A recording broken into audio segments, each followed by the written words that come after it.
This morning, for the first time, we're seeing the moment the Louvre jewel thieves made their audacious escape. Moments after breaking into the Apollo Gallery and stealing more than $100 million of France's crown jewels. Imagine you're a thief that just stole over $100 million in crown jewels. You're standing in a safe house somewhere, heart still pounding, staring at what used to belong to kings and emperors. There's enough money there to last a lifetime and then some. But there's a catch. You can't just walk into a pawn shop and drop a diamond tiara on the counter, and you can't list it on eBay. So how do you turn a royal treasure into cash without getting caught? Well, that's exactly what you're about to find out.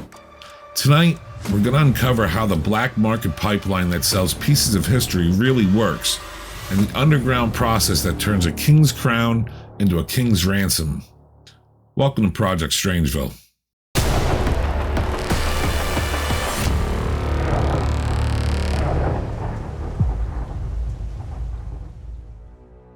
The Louvre grabbed headlines, crown jewels taken in minutes, a worldwide reaction, and multiple suspects detained in the days that followed. But that story is only one of many, and not even the largest heist by a long shot. Big scores are rare, but not uncommon. The Isabella Stewart Gardner theft in Boston, valued at over $500 million, the Antwerp Diamonds Vault, about $100 million, and the Dresden Green Vault in Germany, nearly $130 million. Different crews, different cities, different decades, and yet they all have a common issue. How do you sell well-known priceless antiquities? Some historians fear the items will be disassembled and melted down into raw material. But is that smart? A Picasso is canvas and paint. A crown is gold and stones. The raw materials have value, yes, but their market value comes from provenance, authorship, and fame. That's why museums protect them so fiercely, and why thieves prize them. Intact, those pieces bring prestige and prices no ordinary buyer can touch. Stripped down, they lose the story that makes them worth millions, leaving the thief with a fraction of their actual worth. Luckily for thieves, a black market exists for these objects. Intermediaries, collectors, and opaque storage networks that move art off the public radar and into the hands of discreet collectors. The crew wouldn't go after such a prize without one or more of them having a path into the market, a fence, a broker, or at least a plan to reach someone who can move the goods. That doesn't always mean a named buyer is waiting at the exit. Often it requires a broker who can open doors, provide safe storage, discreet transport, introductions to collectors, or routes into jurisdictions where law enforcement cooperation is slow. The presence of that path changes the calculus. With a broker, the risk of taking the job becomes survivable. Without one, it's a bad bet with the potential for little to no payoff. Choosing the right broker can make the job pay. Choosing poorly can land you in handcuffs. In Italy, Giacomo Medici was convicted for running a large antiquities trafficking network that funneled looted objects through warehouses and into the market. Authorities described his operation as one of the biggest of its kind.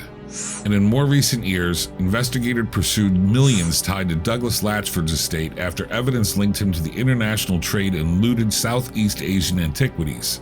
A reminder that high-level dealers can move contested cultural goods across borders for decades before enforcement catches up.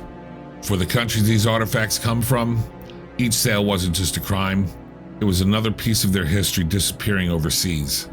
But none of that matters if they don't get away with the score. Step one is selling your score is not a glamorous escape like they show you in the movies. It's a methodical set of survival tactics.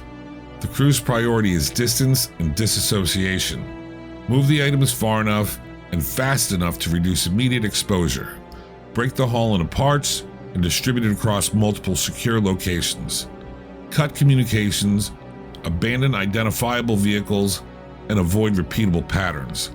The goal, do not give investigators a single point of failure to exploit. That sounds straightforward, but execution is complex. Planes and passport controls are obvious choke points. One early arrest in the recent case came when a suspect attempted to leave the country. That mistake underscores the risk. Rushed movement increases detection. Safe houses must feel mundane. Couriers must be expendable, and every transfer must be defensible as ordinary commerce if questioned. There's also a reputational calculus. Brokers and serious buyers judge not only by the goods, but the crew's capacity for silence. If the crew panics, talks, or is sloppy, the broker walks away and the buyer disappears. So step 1 is also a test. Can the crew remain discreet under pressure? The answer determines whether they advance to step 2, where provenance is challenged and the value of items is either preserved or destroyed. Time lets crews evaluate routes. An intact private sale may still be possible if a vetted buyer can be reached. Alternatively, some pieces may be earmarked for disassembly and later sale as untraceable gems or scrap if an intact sale proves impossible. Keeping the haul intact preserves maximum value, but it increases the risk of detection. Fragmenting it lowers individual value, but raises the likelihood of a successful monetization. Every decision in those first few days is a balance between risk and reward, governed by available contacts, safe storage, and the crew's capacity to stay silent. When the crew has achieved separation, secure custody, and a credible silence, physical distance, dispersed assets, and no loose talk, step 1 is complete. Only then does the network of brokers, middlemen, and shadow markets consider engaging. And only then does the conversation move from how do we stay hidden to how do we sell what we stole. These black markets and secret societies have been around forever and glamorized by Hollywood for decades. Quentin Tarantino's Reservoir Dogs is a perfect example of step 1. A crew of thieves that rob a load of diamonds and meet back at the safe house when the robbery goes wrong. And believe me when I tell you, things will go wrong. There's a handful of guys that just robbed the Louvre and now are in police custody proving my point. But assuming things don't go bad and they do get away with the goods, how do you sell them on the black market? This is where it gets a little crazy. This is where we meet the broker.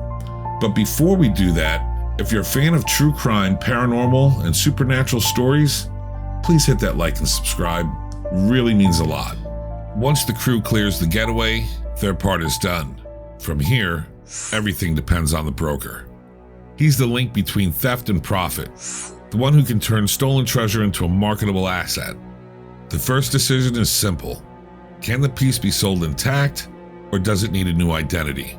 If a private collector will buy it as is, the broker keeps it quiet and arranges a discreet handoff. If no one will touch it, he has to rebuild its history from the ground up. To test the market, the broker uses trusted contacts, art dealers, restoration experts, and consultants who know how to ask questions without raising any alarms. No photos, no public offers, just encrypted calls and coded messages.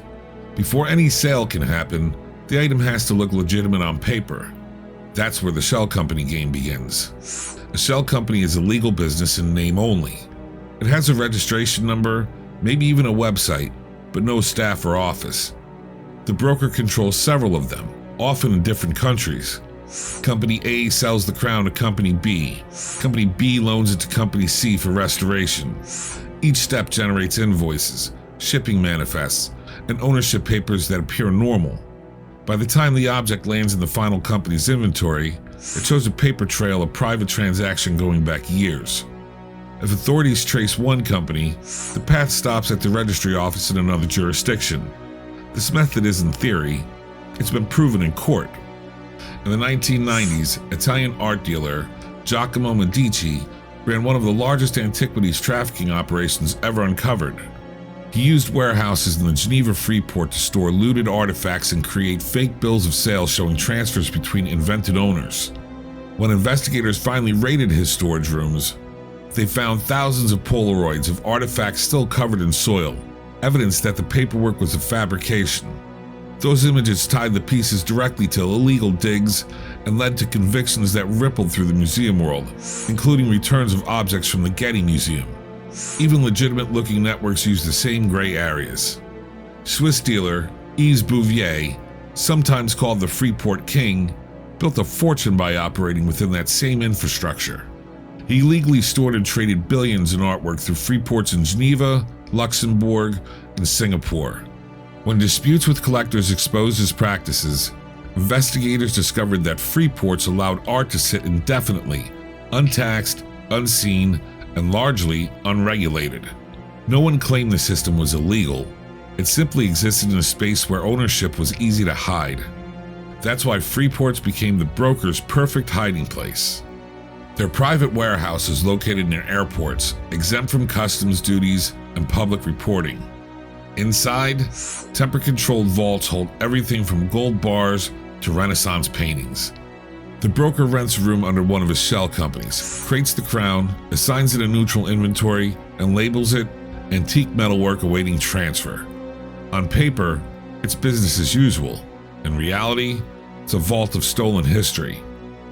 The broker can leave the item there for years until the headlines fade. When he decides the timing is right, he'll line up a buyer through an intermediary, an advisor, or a lawyer acting as a trustee. The agreement will describe a historical artifact, privately acquired, provenance confirmed. All the documentation will match, every name will check out, and every box on the custom form will look routine. But this part only works if the paperwork holds. One wrong date, one missing signature, or one expert who recognizes a piece from a museum catalog, and the entire chain breaks. That risk is constant, and that's why the next step, the movement of money, matters just as much as the forged history behind the crown. Now you see how the broker is necessary. Stealing the goods is only one part of the equation. Being able to move them, totally different story. These brokers don't always use back-channel auctions. They use auctions that are legitimate, but maybe not do as much digging into the provenance of the item, therefore, they're providing a safe and legal avenue to really sell these goods. Now that depends on how good the broker is and how well they hid the item's true origin in that paper trail. And here's where the story gets a little darker or mystical. A few of these brokers swear some of these pieces are actually cursed, like King Tut's tomb, the Hope Diamond, maybe superstition, maybe it's just guilt. It really makes you think though.